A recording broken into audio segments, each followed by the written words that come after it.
My Blazing 5. That's a hot one. Let's blaze it up. Fire it up. It's Colin's Blazing 5. Bears at Buccaneers. Bears plus 2.5. I really like this bet. Listen, this feels urgent for Chicago. Matt Eberflus, Justin Fields.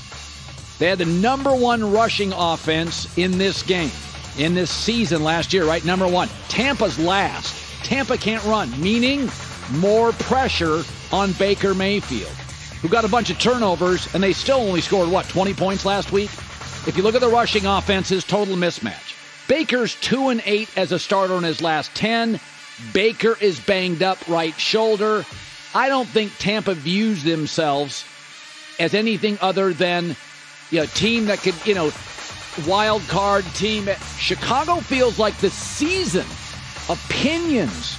It's a referendum on Eberflus, Justin Fields. I think Chicago wins this game, controls the clock, 27-23, wins outright. Giants at Cardinals. Like it, I love it. Giants minus 4.5. They empty the bag, and I think they beat Arizona. Did you know Daniel Jones, this is bizarre, following a loss in his last 9 games, is 7-1-1 with a 100 passer rating.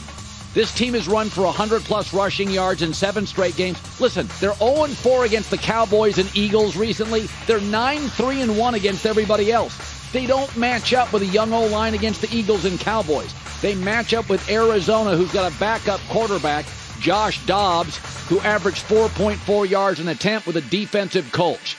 My rule has always been, if you have a good coach and a capable quarterback and you are humiliated on national TV, take that team.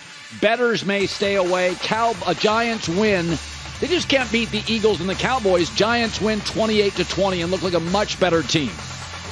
Commanders at Broncos. I wish the line was 3, but I'm going to take Denver minus 3.5. I think they win pretty comfortably here. Russell Wilson, if you go back a year until last week, much more efficient. 79% completion percentage. He had the second highest completion percentage by any quarterback in the league and 100-plus passer rating 4 of his last 6 starts.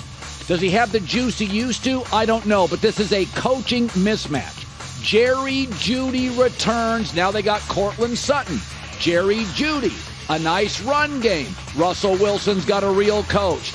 Commanders snuck by Arizona at home. They allowed 6 sacks. They were trailing entering the 4th. They're not a good team. Their receivers are banged up. Broncos win and cover the spread 27-20. Dolphins at Patriots. Both left tackles are missing. I'm taking the Patriots, my surprise of the weekend, plus 3. First of all, 18-5 home record versus the Dolphins under Belichick. They're also very good off a loss, also very good on primetime games under Belichick. The Dolphins allowed 430 yards, 4 touchdown drives of over 75 yards. This defense with Vic Fangio misses Jalen Ramsey. That first week, we all talk about their offense. Justin Herbert did whatever he wanted to. They're missing their left tackle. This again. New England outplayed Philadelphia in the second half. I could argue the Chargers at times outplayed Miami. It was just a coaching mismatch. This is not a coaching mismatch. I think it's ball control. I think second week in a row on the road, they pull back. They don't look as tight. My upset of the week is New England, 28-27 over Miami. Both teams missing their left tackle. Saints at Panthers. Carolina statistically was better than Atlanta. They just had picks from Bryce Young. But the coaching staff had him throw it almost 40 times, meaning they trust Bryce Young. Atlanta doesn't trust their quarterback, and I'm not sure if what Derek Carr can do. Did you watch the Saints? That offense, it's been bad. The Panthers defense against really talented Atlanta O-line, Atlanta backs, Atlanta tight end was very good on the road. And again, they let Bryce Young throw it 38 times. They trust him. Bottom line is, they had turnovers. This Saints defense, I guess it's their strength, but the offense continues to be a mess. 22nd ranked last year. Wasn't good in week 1. I don't trust the coach. I get an offensive coach at home. An 0-1 team against the 1-0 team, the Saints, that should have lost. I think they're really undervalued. I've said before, I think this team, front seven defensively, I think they're excellent. Coach, staff, excellent. Bryce Young's going to take time.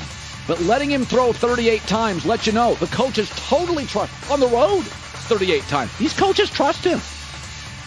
Panthers beat him narrow, 26-24.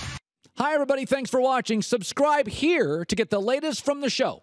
Also, be sure to check out more of the best clips from The Herd or go watch a few segments from other shows on FS1.